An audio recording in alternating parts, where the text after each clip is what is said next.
ঢাকার বাইরে প্রথম নির্বাচনী জনসভায় যে এখানে রয়েছে সেখানে দিনাজপুরে আসার কথা রয়েছে বাংলাদেশ জামাত ইসলামের আমির ডাক্তার শফিকুল ইসলামের, এবং তারপরেই প্রথমত তার যে সফর উত্তরাঞ্চলে সেটি হবে পঞ্চগড় থেকে শুরু। সকাল 9টায় তিনি সেখানে রওনা দিবেন এবং সকাল 11টায় সেখানে তিনি বক্তব্য রাখবেন পঞ্চগড়ে।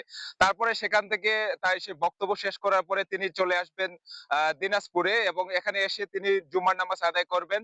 এবং তার যে আগমন, সেই আগমনকে ঘিরে কিন্তু ব্যাপক প্রস্তুতি নিয়েছে দিনাজপুর জেলার জামাতের যারা রয়েছেন এবং তাদের অন্যান্য যে দল অঙ্গ সহযোগী দলগুলো রয়েছেন সেখানে তারা ব্যাপক প্রস্তুতি নিয়েছেন। আপনারা দেখতে পাচ্ছেন যে সেই মঞ্চ কিন্তু একেবারেই প্রস্তুত। তারা গেল কয়েকদিন থেকে এই মঞ্চ প্রস্তুতের চেষ্টা চালাচ্ছিল এবং আহ নির্ধারিত সময়ের আগে তারা সেই মঞ্চ প্রস্তুত করেছেন, এবং এখানে সকাল থেকেই ফজরের নামাজের পর থেকেই যারা নেতাকর্মী আছে তারা আসতে শুরু করেছেন।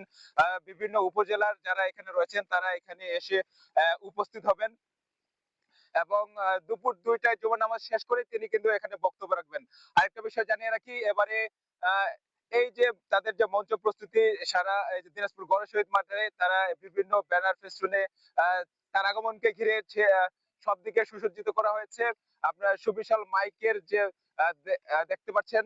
আহ, এখানে আয়োজকরা যারা আছেন কয়েক লাখ তাদের যে নেতাকর্মী এখানে সমাগমে তারা আশা করছেন। একই সাথে বিভিন্ন উপজেলার যারা নেতাকর্মী যারা দাঁড়িপাল্লার অনুসারী রয়েছেন, কর্মী সমর্থক রয়েছেন, তারা এখানে আসবেন এবং নারী কর্মী সমর্থকরাও এখানে উপস্থিত থাকার কথা রয়েছেন বলে তারা আয়োজকরা আমাদেরকে জানিয়েছেন।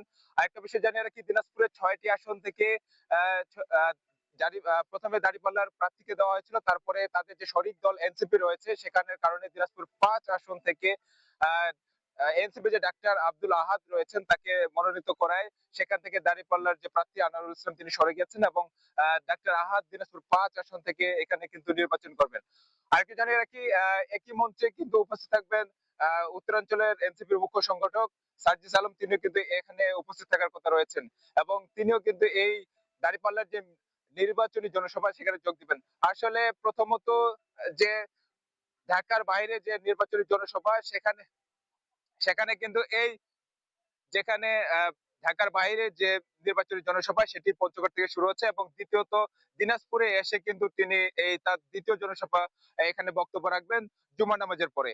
এই ছিল দিনাজপুর গড়ে শহীদ মাঠ থেকে ডাক্তার শফিকুর রহমানের যে আগমন সেই সর্বশেষ তথ্য।